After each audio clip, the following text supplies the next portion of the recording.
সিহরি খাবো রাখবো রোজা, ডাকে দিও মায়া আমারে, সারা দিনের ক্লান্তি ভুলে সুখটা নিব ইফতারে। সিহরি খাবো রাখবো রোজা, ডাকে যারা রোজা ভেঙে ফেলে তাদেরকে আপনারা এই হাদিসটা নিজেরা আজকে মুখস্থ করবেন।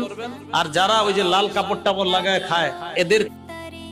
সিহরি খাবো রাখবো রোজা, ডাকে দিও মায়া আমারে, সারা দিনের ক্লান্তি ভুলে সুখটা নিব ইফতারে। একটি বছর পরে এলো পবিত্র রমজান, আকাশে বাতাসে চাঁদ সিতারায় বইছে খুশির বান। একটি বছর পরে এলো পবিত্র রমজান, আকাশে বাতাসে চাঁদ সিতারায় বইছে খুশির বান। পাপী তাপের ঝরবে গোনা,